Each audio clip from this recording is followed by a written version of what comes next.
students, welcome to the third part of the chapter Trade.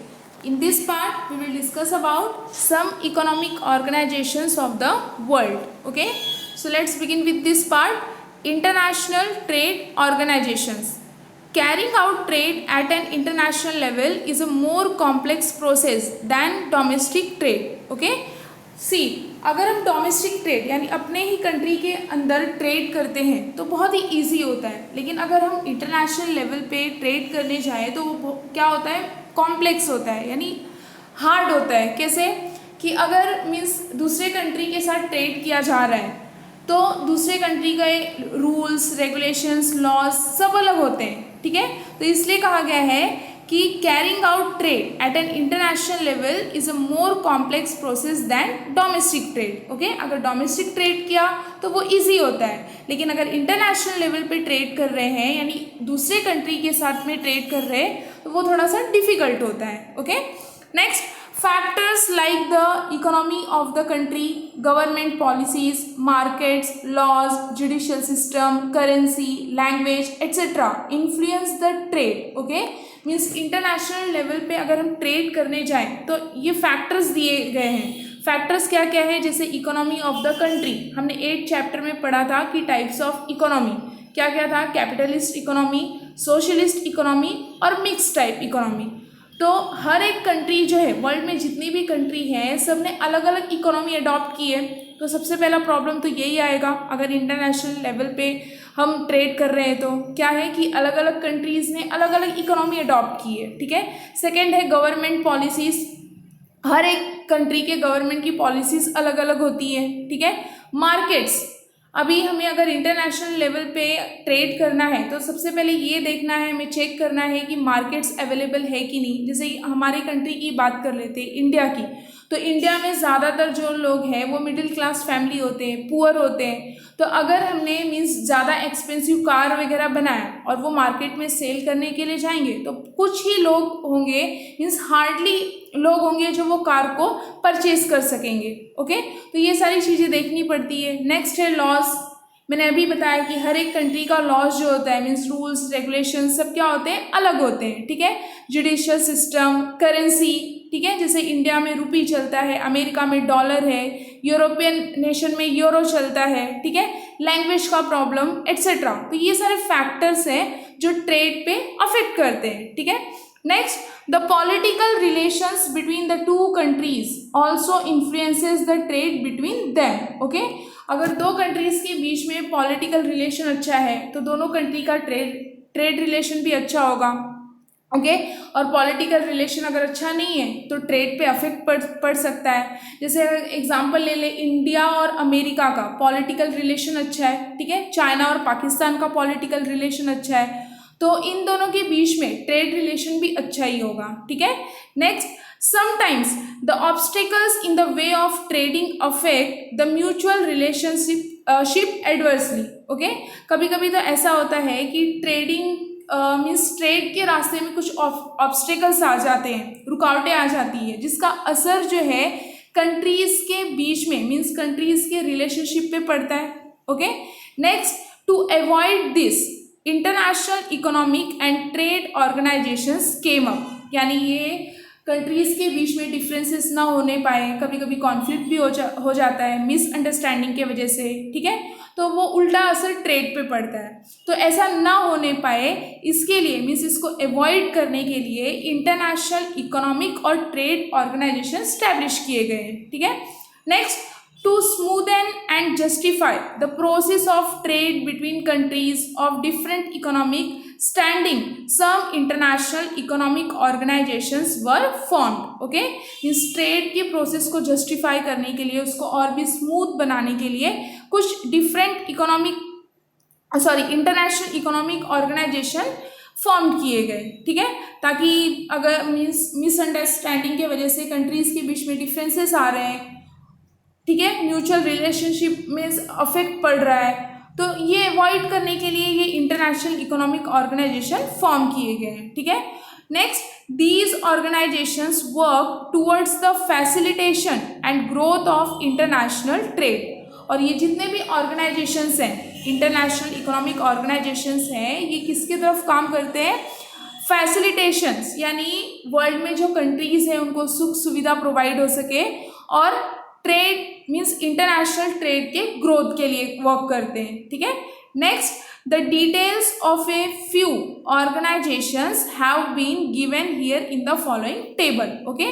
तो कुछ organisations के name दिए गए हैं जो सोसाइटी के वेलफेयर के लिए, पीपल के लिए या फिर अपने कंट्रीज के लिए वर्क करते हैं, ठीक है।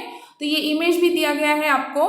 फर्स्ट इमेज है जो हेडक्वार्टर्स ऑफ एशियन, ठीक है। सेकंड जो है head office of the world trade organisations. तो हम आगे जो है कुछ ऑर्गेनाइजेशंस के बारे में पढ़ेंगे और ये भी पढ़ेंगे कि उनका हेडक्वार्टर्स कहाँ पे है, उनके मेन जो है एम और फंक्शंस क्या क्या हैं, ठीक है।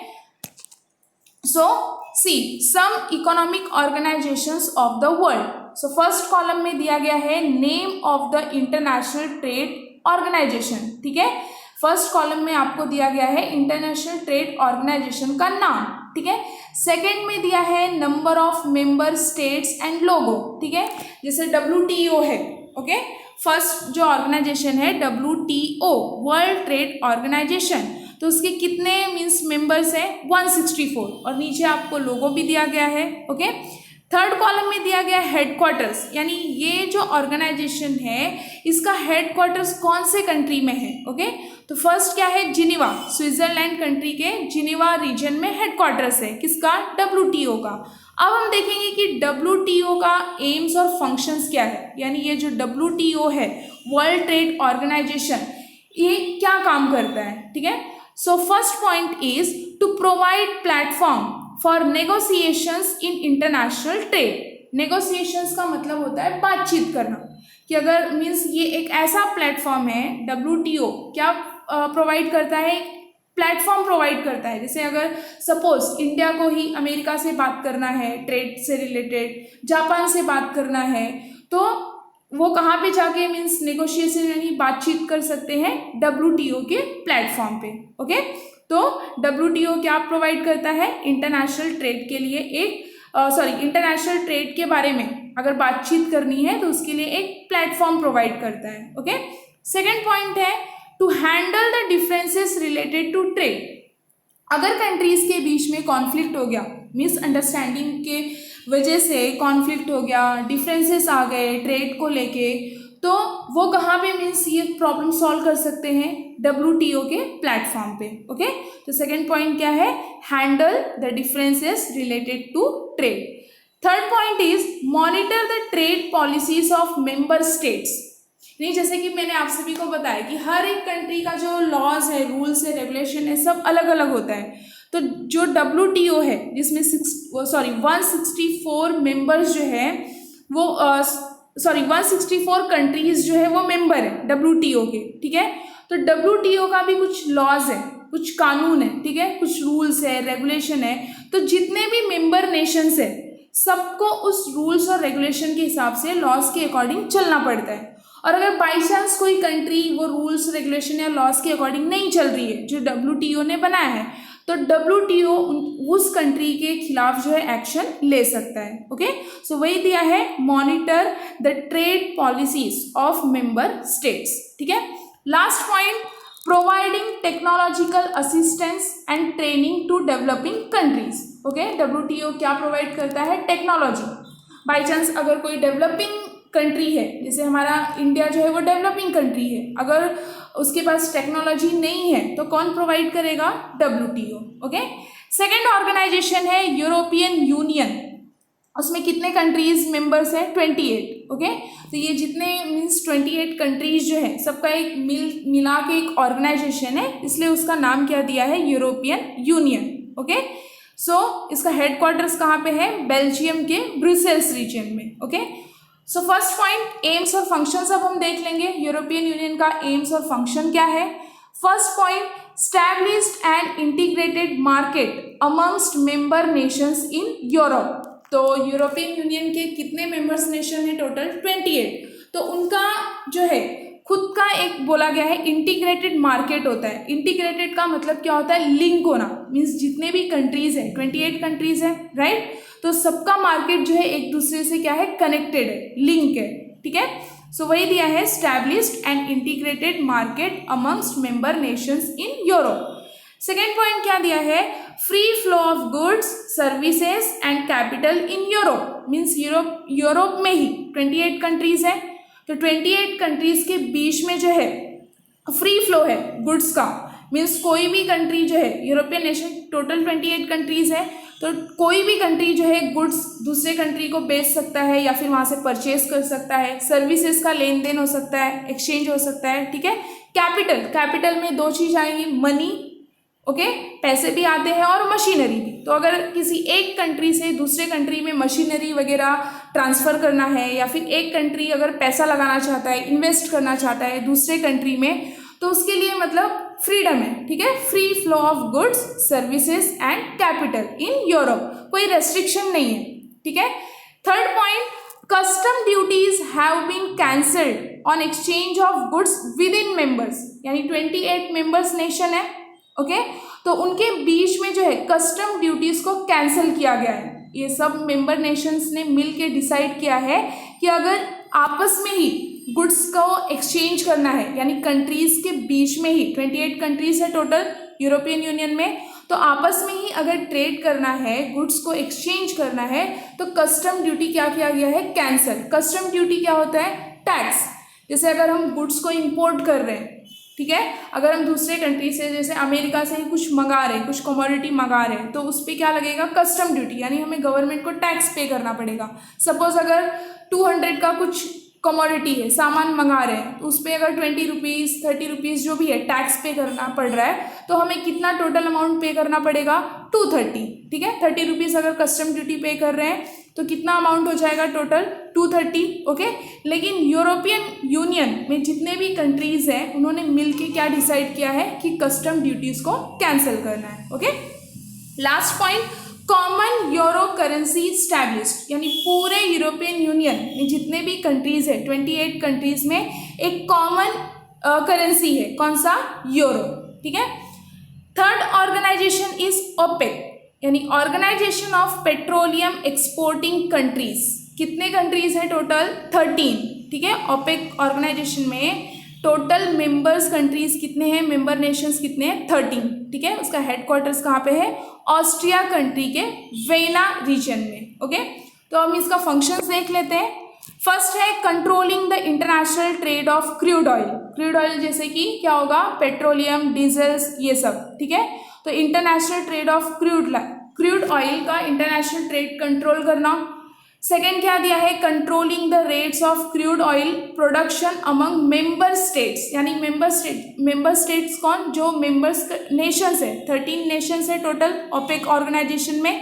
तो उनको जो है, सपोज अगर एक नेशन जो भी मतलब डीजल या पेट्रोल का प्राइस रख रहा है, तो सारे कंट्रीज को सेम रखना है, ठीक है, ऐसा डिसाइड हुआ है। जितने भी मीन्स 13 कंट्रीज है टोटल, तो 13 कंट्रीज को सेम प्राइस रखना है, सेम रेट रखना है। बाई चांस अगर किसी कंट्री ने उसमें कम रेट लगाया, तो वर्ल्ड के जितने भी कंट्री है, तो सारे कंट्री जो है वहीं से परचेज करेंगे, और बाकी कंट्री का जो है सेल होगा ही नहीं, ठीक है।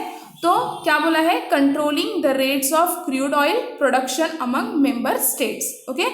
Last point is maintaining consensus in oil export. Consensus का मतलब होता है अप्रूवल, यानी जितने भी कंट्रीज हैं, मेंबर्स नेशन हैं जो ओपेक के, सबका अप्रूवल चाहिए, किसके लिए, ऑयल एक्सपोर्ट करने के लिए, ओके।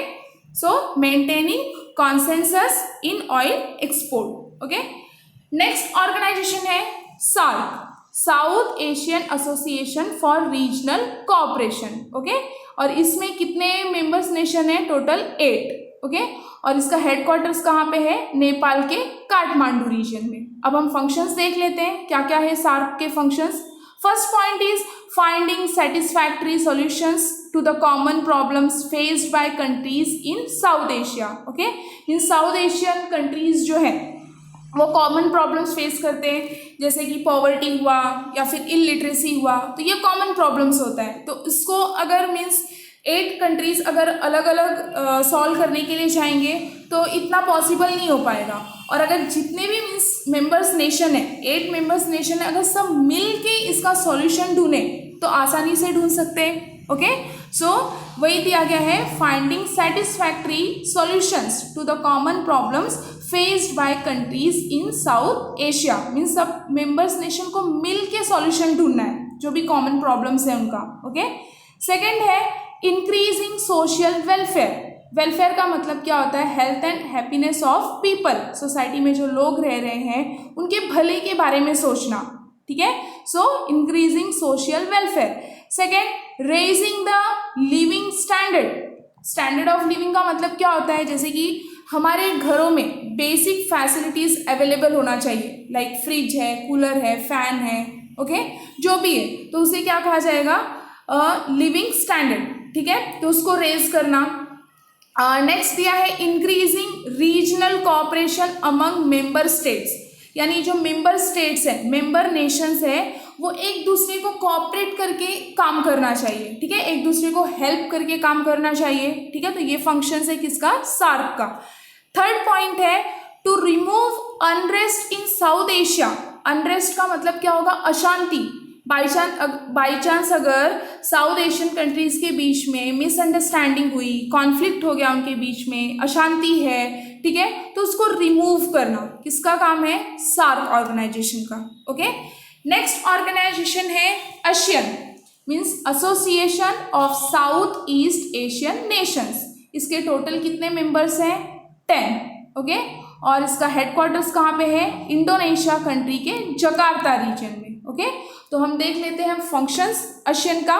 फर्स्ट है expanding social and cultural harmony along with economic growth in south east Asia. Means south east Asia में इकोनॉमिक ग्रोथ के साथ साथ और क्या एक्सपांड करना है, सोशल और कल्चरल हार्मनी को भी एक्सपांड करना। ये किसका फंक्शन है, ASEAN ऑर्गेनाइजेशन का। मीन्स पैसे तो जनरेट करने ही है, ओके, पैसे तो जनरेट करना ही है, यानी इकोनॉमिक ग्रोथ तो साउथ ईस्ट एशिया का बढ़ाना ही है, लेकिन उसके साथ साथ ये भी ध्यान देना है कि सोशल और कल्चरल हार्मनी को भी एक्सपांड करना है। Okay, second point is promoting regional peace. Okay, means region में जितने भी मेंबर्स नेशन है, कंट्रीज में क्या मतलब स्टैब्लिश करना, क्या प्रमोट करना, पीस यानी शांति, ठीक है। प्रमोट का मतलब क्या होता है, बढ़ावा देना। Third point, promoting tax weavers. Weavers मतलब टैक्स में कुछ छूट देना, कंसेशन देना, ठीक है, for trade growth in member states. यानी जो मेंबर्स नेशन है तो आपस में जो है वो अच्छे से ट्रेड कर सके, मीन्स ट्रेड को इंक्रीज करने के लिए आपस में, मीन्स 10 मेंबर्स नेशन है तो आपस में वो ट्रेड कर रहे हैं, तो ट्रेड को इंक्रीज करने के लिए क्या प्रमोट करना, टैक्स वेवर्स, यानी टैक्स में कुछ छूट दे देना, कंसेशन देना। ओके, नेक्स्ट हम पढ़ेंगे एपेक के बारे में, एशिया पैसिफिक इकोनॉमिक कोऑपरेशन। इसमें टोटल कितने मेंबर नेशंस हैं, 21, ठीक है, और हेडक्वार्टर्स कहाँ पे है, सिंगापुर। तो हम देख लेते हैं इसका फंक्शंस क्या है। First one, free trade and economic cooperation in Asia Pacific Ocean region. यानी एशिया पैसिफिक ओशियन रीजन में 21 मेंबर नेशंस हैं, टोटल 21 कंट्रीज हैं। तो आपस में जो है इकोनॉमिक कोऑपरेशन बना के रखना, ठीक है, और फ्री ट्रेड करना, ठीक है, कोई रेस्ट्रिक्शन के साथ नहीं। कैसे ट्रेड करना है, फ्रीली करना है, ठीक है। Second point, promoting regional and technical cooperation among members. और मेंबर्स के बीच में कैसा मतलब कोऑपरेशन प्रमोट करना, रीजनल और टेक्निकल कोऑपरेशन, एक दूसरे के हेल्प से जो है वर्क करना, ठीक है, एक दूसरे को कोऑपरेट करके चलना। Okay, last organisation is BRICS. Okay, B for Brazil, R for Russia, I for India, C for China and S for South Africa. तो ब्रिक्स में टोटल कितने मेंबर नेशंस हैं, 5। ओके, और इसका हेडक्वार्टर्स कहाँ पे है, चाइना के शंघाई रीजन में। ओके, सो हम इसका फंक्शंस भी देख लेते हैं। First point, make funds available for growth of economies of members. यानी मेंबर्स नेशंस के इकोनॉमीज के ग्रोथ के लिए फंड्स अवेलेबल कराना, ये सबसे पहला फंक्शन है। Okay, second function, enhancing mutual economic cooperation. यानी मेंबर नेशंस के बीच में इकोनॉमिक कोऑपरेशन बना रहना चाहिए, मीन्स एक दूसरे को कोऑपरेट करके वर्क करना। Okay, and last function is strengthening economic security. यानी 5 मेंबर्स नेशन है, और 5 मेंबर्स नेशन अगर इकोनॉमिक कोऑपरेशन के साथ चलेंगे, एक दूसरे को कोऑपरेट करके वर्क करेंगे, एक दूसरे की हेल्प लेके जो है वर्क करेंगे, तो उनका इकोनॉमी क्या होगा, स्ट्रांग बनेगा. Okay, hope you understood this part also. In the next part, we will discuss about marketing and importance of marketing. Okay, thank you for watching this video.